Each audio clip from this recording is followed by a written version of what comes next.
Hello everyone, কেমন আছেন সবাই? Welcome back to another new ডিম স্টোরি। আজকে গল্পটা একটু ডিম নিয়ে হবে, কারণ আমি গত সপ্তাহে নয়, এই সপ্তাহের মধ্যেই বোধহয় কয়েকদিন আগে 7 টাকা পিস আমি ডিম কিনে এনেছিলাম আমাদের পাশেই দোকান থেকে।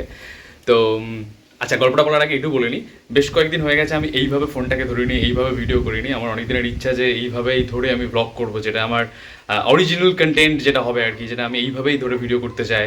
তো আজকের অনেক চ্যালেঞ্জেসের পরে আমি এইভাবে ভিডিওটা করছি। আবার আমি যখনই ভিডিও করতে যাই চারিদিক থেকে আওয়াজ আসে, চারিদিক থেকে এই কথা বলে ও কথা বলে, ঝগড়াঝাটি শুরু হয়ে যায়, হঠাৎ করে লোডশেডিং হয়ে যায় বা কিছু না কিছু একটা হতে থাকে। তাই জন্য আমি সবসময় অনেক চেষ্টা করেও ভিডিও করতে পারি না সবসময়। তো আজকে বলেছি আমার যাই হোক যাক না কেন একটা অরিজিনাল কন্টেন্ট আমি করবো, যেখানে ব্যাকগ্রাউন্ড মিউজিক থাকবে না, কোনো হয়তো বা থাকবে, জানি না এখনো। তো যাই হোক যাক না, এই ভিডিওটা আমি আপলোড করছি আজকে হলো 15th অফ জুলাই। তো 15th না, 16th, আজকে 16th অফ জুলাই, সরি, আজকে 16th অফ জুলাই, ওয়েডনেসডে। তো সকালে টিউশনে গিয়েছিলাম, এসে আমার ইচ্ছা ছিল যে গতকাল রাত্রে মাকে বলে গিয়েছিলাম যে আজকে স্কুল নিয়ে যেহেতু আমি একটু রান্না করবো, কী রান্না করবো না, ডিমের একটা ঝাল বা কালিয়া টাইপের কিছু একটা রান্না করবো। তো সেটার জন্য সব কিছু যখন প্রিপারেশন রেডি হয়ে গেছে, ডিমগুলো সিদ্ধ করেছে, 8টা ডিম সিদ্ধ করতে দিয়েছিলাম। 8টা ডিমের মধ্যে থেকে 3টে ডিম মোটামুটি নেওয়ার মতো বেরিয়েছে, বাকি 5টা সবটা পচা। পচা ডিম, ভিতরে কালো কালো বিষাক্ত রকমের গন্ধ, পচা ডিমের গন্ধ। যে ডিম দোকানের যে লোকটা ছিল তার সাথে সকালে দেখা হয়েছিল, আমি বললাম যে ডিমগুলো তো সবসময় নিয়ে যায় তোমার দোকান থেকে ট্রে ধরে, কিন্তু কখনো তো খারাপ হয় না, এবারের ডিমগুলো কিন্তু প্রচুর খারাপ বেরোচ্ছে। কিন্তু এই কথা বলার আগে আমি ওনাকে জিজ্ঞাসা করেছিলাম, আচ্ছা তোমার কাছ থেকে তো অনেকেই ডিম নিয়ে গেছে, কেউ কোনো কমপ্লেন করছে না? উনি নিজে থেকেই বললো, হ্যাঁ, তোমারও যতগুলো খারাপ বেরিয়েছে কি না বেরিয়েছে তুমি সব আমাকে বলবে, আমি সব ফেরত দিয়ে দেবো বা 5-6টা ফেরত দেবো, এরকম টাইপের কিছু একটা বলেছে। তো মাকে যখন আজকে সিদ্ধ ডিমগুলোর মধ্যে থেকে দেখলাম যে এতগুলো খারাপ, মা বলে, দাঁড়া, আমি নাইটি পরে রয়েছি, নাইটির উপরে একটা অর্ণা চাপিয়ে এক্ষুনি চলে যাচ্ছি ডিমগুলোকে আদায় করে আনতে। তো মা গিয়েছে ডিমের ট্রে নিয়ে, আমি আওয়াজ পাচ্ছি মা আসছে বোধহয়। আমি জানি না যে যুদ্ধ করেছে কি করেছে, কি ভালো মুখে বলেছে। আমি জানি ডিম হয়তো ফেরত দেবে। চলুন দেখা যাক ডিমগুলো উনি কি কিছুটা হলেও আদায় করে আনতে পারে। আমাদের পাশেই দোকান, কিছুটা হলেও কটা ডিম আদায় করে আনতে পারে। দেখি ওটা ট্রে ধরে হাতে এরকম করে নিয়ে গেছে, পাঠিয়েছি, বলি যাও তুমি যাও, আমি এনেছি, আমি এগুলো রেডি করছি, ততক্ষণ তুমি যাও। এই আজকে রান্না হবে ডিমের ঝাল বা ডিমের কালিয়া। এসে গেছে, দেখা যাক। চলে এসছে আমার মা, অনেক উন্নতি করে ফেলেছে। কটা ডিম দিয়েছে? 12টা। কটা? 12টা। এর থেকে বেশি খারাপ হয়েছে নিশ্চয়ই। ঠিক, 6টা কাঁচা নিয়ে গেছিলাম। হ্যাঁ, কাঁচা ডিমও 6টা ফেরত দিয়েছি, সেটা বলতে হবে, ভুলে গেছিলাম। এক্ষুনি সিদ্ধ করা পচা। হ্যাঁ, 5টা সিদ্ধও ফেরত দিয়েছি এখনই। আমি বলেছি আমার ছেলে তোমার সাথে কথা বলবে। কথা বলার জন্য না, আমি প্রতিদিন কি করেছি, এখানে ডিমের কত পড়েও থাকে, সেগুলো আমি কেলেকে বা মেনিকে আমি খেতে দিই, তারাও পর্যন্ত খায় না, এরকম অবস্থা। তো চলুন ডিমগুলো রান্না করা যাক। কিভাবে গিয়ে বললে? গিয়ে বলছি, তুমি ভাই একটু নিচে আসো তো, তোমার সাথে আমার একটু দরকার আছে। তো কি দরকার? আমি বলছি আসো না, এলে বলছি। দোকান বন্ধ হয়ে গেছিল তখন নিশ্চয়ই। হ্যাঁ, ওই জন্য বাড়িতে গিয়ে ডাকতে হলো। তো বাড়িরই দোকান, বাড়ির সাথে লাগোয়া রয়েছে। তখন ওই ডিম কটা দেখাতে বললো, ও ডিম পচে গেছে। তুমি 11টা ডিম ট্রেতে করে নিয়ে গেছিলে, আর তোমাকে 12টা দিয়েছে। মানে বাকিগুলো যেগুলো খারাপ হয়ে গেছে পরে দিলে দেবে, না দিলে না দেবে। ঠিক আছে, অনেক ভালো করেছে, চলো রান্নার কাজে লেগে পড়ি। আবার নতুন করে 6টা ডিম সিদ্ধ করতে বসিয়ে দিয়েছি। আর এদিকে মেনি এসছে। মেনি আছে সকাল থেকে আমাদের বাড়িতে 3-4বার এসছে। কি ব্যাপার মেনি, আজকে এতবার তুই আসছিস? আমাদের বাড়িতে আছে চিংড়ি হচ্ছে। দেখি চিংড়ি খেতে এসছিস আমাদের বাড়িতে? সকালে কিন্তু এসছিস যখন, তোকে নিমকি দিয়েছিলাম, নিমকি খেয়ে গেছিস। মেনি হলো আমাদের পাশের বাড়ির বিল্লি। এদিকে ভিডিও করছি আর ওদিকে মা, একটা পাশের বাড়ি কাকিমা, সবাই গল্প করছে। ওরে বাবারে, তো গল্প করছে কারণ একটা পাশের বাড়ির ঠাকুমার খুব শরীরটা খারাপ মতো, তাই জন্য সেই নিয়ে গল্প হচ্ছে কোন ডাক্তারখানে দেখাবে। আর এদিকে আমাদের এই কড়াইটা, আরে বাবারে, ওরে বাবারে, ছ্যাঁকা লাগছে। আর এদিকে আমাদের এই যে কড়াইটা দেখছেন, সেই কড়াইটা একদম কালচে হয়ে গেছে, কারণ এটা অনেক দিনের পুরনো কড়াই। এটা বারবার ধরে মেজে পরিষ্কার করে, কিন্তু আবার 1-2বার ব্যবহার করার পরে আবার এইরকম কালো হয়ে যায়। তো যাই হোক। আর এদিকে আমি কালকে স্যান্ডউইচ বানাতে গিয়ে অলরেডি আমি ছ্যাঁকা খেয়ে রয়েছি, ছ্যাঁকা খেয়ে এইরকম হাতে ফসকা পড়ে গেছে। আর আজকে আবার রান্না করছি, প্রথমে আলুগুলো ভেজে নিচ্ছি। বাটিটা এমন জায়গায় রেখেছি আমি আর বার করতে পারছি না আলু জায়গা থেকে। আচ্ছা, আজকে কিন্তু এই যে রান্নাটা করছি, রান্নার সমস্ত ক্রেডিটটা কিন্তু আমার, মানে সব কিছুই আমি করছি। এই ধরুন আলুগুলোকে কাটা থেকে শুরু করে, তারপরে এইদিকে এই মশলাগুলো এখানে রেখেছি। লঙ্কা গুঁড়ো দিয়েছিলাম, মা বললো যে কাঁচা লঙ্কা দিয়েছিস, আবার এটা দিবি, একটু ঝাল কম থাকলেই ভালো হয়, তাই জন্য লঙ্কা গুঁড়ো আবার তুলে নিলাম। এদিকে একটুখানি ধনে গুঁড়ো, কর না রে ভাই, কর না, করছিস না কেন তুই? এর সাথে কি যুদ্ধ করতে হবে এখন? ধরুন এর মাঝখানে আলুটাকে একবার নেড়ে দিই। তো তো হয়েছে এইগুলো। আমাকে বোধহয় আরেকটু জোরে কথা বলতে হবে, নাহলে আমার কথাগুলো বোঝা যাবে না। এরা শুধু গল্প করছে, সেই গল্পগুলোর কথাগুলো শুধু শোনা যাবে হয়তো। এদিকে আমার জিরে গুঁড়ো বেরিয়ে যা জিরে গুঁড়ো বেরো না ভাই, বেরোচ্ছে। এই বাচ্চা সর্বনাশ হয়ে গেল। জিরে গুঁড়ো বেরিয়ে গেছে, পরিমাণের কিচ্ছু ধারবো না আজকের, পুরো যা মনে হয় ঢেলে দেবো। রান্না যা হবে না আজকে, স্পেশাল রান্না। এবার হবে জিরে গুঁড়ো বেরিয়ে যা, জিরে গুঁড়ো বেরিয়ে যা। আর আমি যে ভাবছিলাম এই ডিম কাহিনী আজকে যে চলছে আমার, এই যে ডিম ব্যাপারটা বলছিলাম, বড় বড় সুপার মার্কেটে যেমন ডিমের গায়ে ডেট অফ ম্যানুফ্যাকচারিং আর ডেট অফ ম্যানুফ্যাকচার, যদিও না ওটা ম্যানুফ্যাকচার করা হয় না, ডেট অফ প্রোডাকশন আর ডেট অফ এক্সপায়ারি যদি লেখা থাকতো তাহলে কত ভালো হতো। আমরা সাধারণ মানুষরা বুঝতে পারতাম যে ডিমটা কখন মানে কি প্রডিউস হয়েছিল এবং কতদিনের মেয়াদ রয়েছে, তেমনটা হলে খুব ভালো হতো।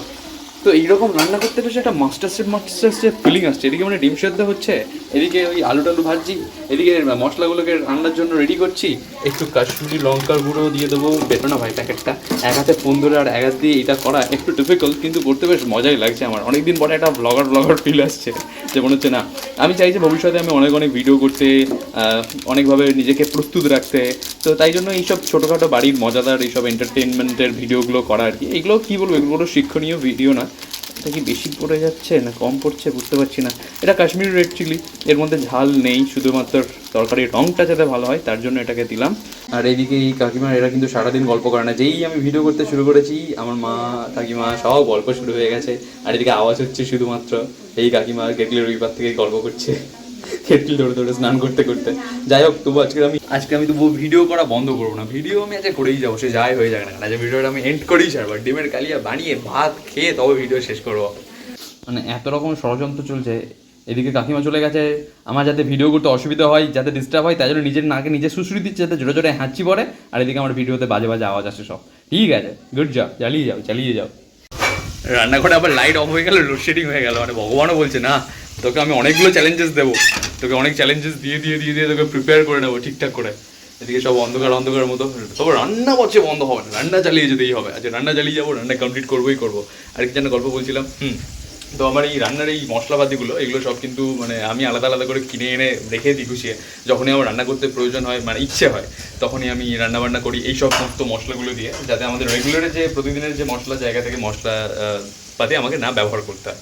তো এই হচ্ছে ব্যাপার, এগুলো সব গুছিয়ে রাখবো। আবার হাওয়া হচ্ছে প্রচণ্ড রকমের। এদিকে আলুটাও প্রায় ভাজা হয়ে গেছে, লালচে হয়ে গেছে গাগুলো। এবার আলুটাকে নামিয়ে নিয়ে মশলাটাকে কষিয়ে নেব। পেঁয়াজ, আদা, রসুন, টমেটো সবগুলোই আগে থেকে পেস্ট করে রেখেছি, যাতে হাতে কাছে সব কিছু রেডি করা থাকলে রান্না করতেও অনেকটা সুবিধা হয়। লোডশেডিং হয়ে গেছিলো, আলোর জন্য একটু জানালা খুলেছিলাম, এত হাওয়া হচ্ছে বোধহয় ওভেনটাই নিভে যাবে এবারে।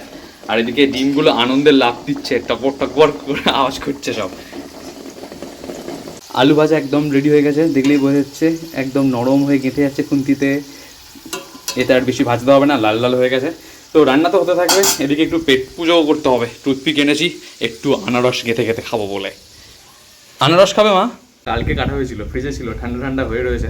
দারুণ খেতে, যা রসালো আর যা মিষ্টি, প্রচণ্ড ভালো। আমি কিনে এনেছিলাম, দারুণ খেতে হয়েছে। তাই বলবি রান্না হতে থাক, আজকে আমি এটা খাই। কার আনারস ভালো লাগে কমেন্টে জানাবেন। মশলার সাথে একেবারে একটু নুনও অ্যাড করে রাখি, পরে নাহলে মনে থাকবে না। আগে থেকে দিয়ে রাখি, মশলাটা একটু গুলে জল দিয়ে রেখে দিই, যখন কষাবো তখন একসাথে দিয়ে দেবো। এই হলো সেই মশলা। আরেকজন চলে এসছে মামা করে ডেকে। আদ্রিক, ভালো আছো তো? সব খাবার ভালো তো? এই স্নান হয়ে গেছে দুপুরবেলা। কি করবে বলো, কি প্ল্যান আছে?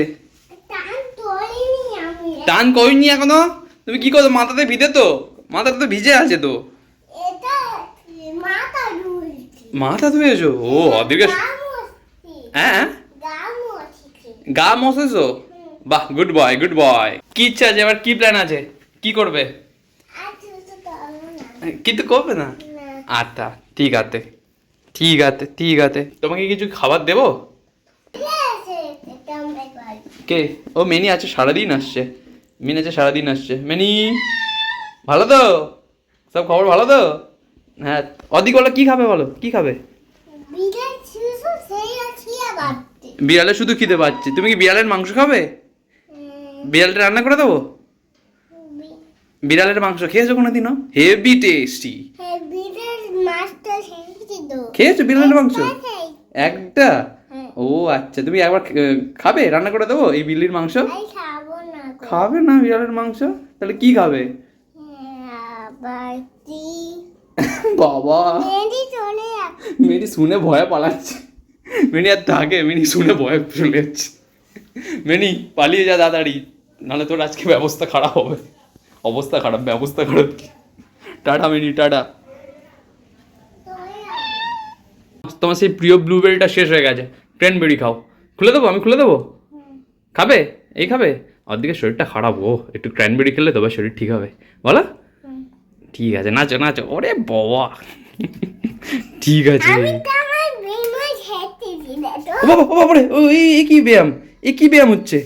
ওরে বাবা, এই তো দারুণ ব্যায়াম, তো দারুণ ব্যায়াম। এদিকে লোডশেডিং হয়ে গেছে, কারেন্ট অফ, আমি কিছু বেশি দেখতে পাচ্ছি না, দেখাতে পারছি না অন্ধকারের মধ্যে। তো এদিকে সব কিছু পেস্ট করে রেখেছি, পেঁয়াজ বাটা রয়েছে, মশলাগুলো গোলা রয়েছে, টমেটোর পেস্ট রয়েছে, রসুন, আদা সমস্ত কিছু রয়েছে। এদিকে আলু রয়েছে, আলু রয়েছে, আলুটাই শুধু নেই। আর এদিকে অদ্রিকও রয়েছে, অদ্রিক শুধু উকি উকি মারছে। ওপরে চলো। ওপরে যাবো, একটু পরে যাবো। তো মোটামুটি আমি আজকে রান্না কমপ্লিট করে নিই আপনাদেরকে দেখাচ্ছি।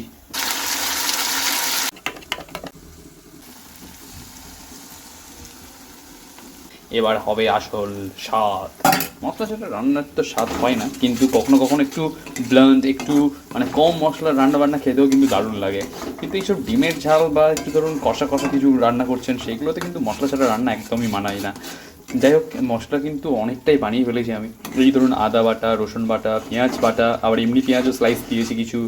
আর তারপরে এই সমস্ত মশলা, টমেটোর পেস্ট, এই সমস্ত দিয়ে কিন্তু গ্রেভিটা এত পরিমাণে হয়ে গেছে যে মনে হচ্ছে একটুখানি আমি তুলে রেখে দিই। হ্যাঁ না, আমি বলছি যে কি করে কি রান্নাগুলো করছি সেগুলো বলছি শোনা। তুমি কি করছো? অদ্রিক? খেলা তো। খেলা করছো? আচ্ছা, খেলা কত? অদ্রিক কি হয়েছে? কারেন্টটা নেই কেন এতক্ষণ ধরে? বেটা নিয়ে যাও। কারেন্টের ব্যাটারি নেই, তাই তো? তাই জন্য কারেন্ট চলে গেছে। কারেন্টের ব্যাটারি শেষ হয়ে গেছে। বাহ অদ্রিক, বেটি চলে যাচ্ছে, পিপি বেঁচে আছে। হ্যাঁ কারেন্টের ব্যাটারি চলে গেছে। বাবা ভালো কথা বলেছে। বিছানায় ঘুমোতে যাচ্ছে। যাও অর্ধেক, হিসি পাবে না, হিসি পেলেও আমাকে বলবে। আর আমি এটা কফির জায়গা থেকে কফি বার করছি না, এটা হলো ব্রাউন সুগার বা ওই জ্যাগারি পাউডার। তো জ্যাগারি পাউডার একটু দিয়ে দিই হালকা স্বাদের জন্য, ভালোই লাগবে টেস্টটা। আর না ব্যাস এইটুকুই যথেষ্ট বোধ হয়, নাকি আর একটু দিয়ে দেবো? দিয়ে দিই। আমার মা মিষ্টি খেতে ভালো লাগে নাকি, তাই জন্য মার জন্য একটু বেশি বেশি করে দিই। ব্যাস, আমার রান্না প্রায় কমপ্লিট হয়ে গেছে। আর এদিকে আমি শেষে একটু কাসুরি মেথি দিয়ে দেবো, কারণ ধনেপাতা দেখছিলাম কিন্তু সে শুকিয়ে এমন অবস্থা খারাপ হয়ে গেছে, ধনেপাতা দেওয়া যাবে না। একটু কাসুরি মেথি দিয়ে দিই, এতে স্বাদ গন্ধ খুব ভালো লাগবে। আর একটু গরম মশলা রয়েছে, কেনা গরম মশলা, শাহি গরম মশলা, সেটাও এর উপর থেকে একটু দিয়ে দেবো। আর কী যেন বলছি, কয়েকটা ডিম আধখানা করেও দিয়েছি, যাতে ডিমের কুসুমগুলো খেতে গিয়ে তরকারির মধ্যে একটু ডিমের স্বাদটা বা ডিম রান্না হয়েছে সেটা বোঝা যায়, এগুলোতে একটু আলাদম টাইপের খেতে হয়। বাসন টাসন সব উল্টে যাচ্ছে। চলুন, রান্না প্রায় কমপ্লিট, অনেক বেলা হয়ে গেছে, এবারে খাওয়া যাবে। স্নান পরে হবে, এখন খেয়ে নেওয়া যাক আপাতত, নইলে স্নান করে খেতে খেতে আরও দেরি হয়ে যাবে। এতক্ষণে সংগ্রাম শেষ করে শেষমেশ রান্নাবান্না একদম কমপ্লিট হয়ে গেল। এদিকে ভাতের সাথে রয়েছে চিংড়ি দিয়ে তৈরি করা মোচা ঘন্টা, মোচাটা মা রান্না করেছে। আর এদিকে রয়েছে আমার সেই স্পেশাল ডিমের কালিয়া বা ডিমের ঝাল, যাই বলেন না কেন। কিন্তু আমি একটু খেয়ে দেখেছি, মোটামুটি হয়ে যায়, যে খুব অত্যন্ত ভালো তা না। কিন্তু পাশের বাড়ি একজন প্রতিবেশী এসে বলে গেছে আজকের মধ্যে সুদীপ রান্না করছে না। আমি উত্তর দিলাম হ্যাঁ আমি রান্না করছি, বলে খুব সুন্দর সেন্ট বেরিয়েছে, গন্ধটা খুব সুন্দর। যাই হোক, খেয়ে দেখা যাক এবারে সত্যি ভালো হয়েছে নাকি শুধু এরকম দেখতেই সুন্দর। দেখতে কিন্তু ভালোই হয়েছে বেশ। মা তুমি আগে ট্রাই করে বলবে কেমন হয়েছে। আজ কারেন্টের সাথে কি শত্রুতা জানি না, সেই তখন রান্না করছিলাম তখন থেকে গিয়েছে, এখনও পর্যন্ত আসার নাম নেই। রান্না খুব সুন্দর হয়েছে, শুধু মশলাটা আরেকটু কম হলে ভালো হতো, মশলা একটু বেশি দিয়ে ফেলেছি। তবে আজ থেকে প্রায় 5-10 বছর আগে কিন্তু আমি ভাবতে পারতাম না যে আমি নিজেও কোনো দিন হয়তো একা সব কিছু আয়োজন করে এইভাবে রান্না করে নেব। চেষ্টা করতে করতে এত দূরে পৌঁছেছি, আশা করি আগামী দিনে আরও ভালো কিছু রান্না করতে পারবো। চলুন খাওয়া দাওয়া শেষ করি। ভিডিওটা কেমন লাগলো? মানে ভিডিও করতে করতে আমাকে জ্বালাতন করবেই, এমন ভিডিও করছি সেখানে ঢেকুর তুলছে, কী সব করছে। আমি ভিডিও করবো আর কেউ আওয়াজ করবে না তা হতে পারে না, সবাই মিলে আওয়াজ করবে। সব যদি শান্ত চুপচাপ থাকে তবুও কেউ না কেউ ঢেকুর তুলবে। তো রান্না ভালো হয়েছে, এখন মাকে লেগে খেতে দিতে যাচ্ছে। আর খুব ভালো লাগলো। আপনাদের সাথে দেখা হবে নতুন করে ভিডিওতে, ততদিন সবাই ভালো থাকবেন এবং সবাইকে ভালো রাখবেন। টাটা। মা ঘুমিয়ে পড়েছো? না, তখন বললে না যে কেমন হয়েছে? খুব ভালো হয়েছে। সত্যি বলো এরকম ভিডিও বানানোর খুব জন্য ভালো হয়েছে। তুমি মুখটু কোরম করে উঠেছো না কেন সিরিয়াস সিরিয়াস মতো সত্যি বলো কি হয়েছে খুব ভালো হয়েছে। আচ্ছা থ্যাংক ইউ পরে আবার খাওয়াবো তোমাকে ঠিক আছে আর ওটা রেখে দিয়েছো তো আবার 3 বেলা আমাকে খাওয়াবে তো ওটা ঠিক আছে আর বলতে ভুলে গেছি ভিডিওটা কেমন লাগলো নিশ্চয়ই জানাবেন tata see you in the next video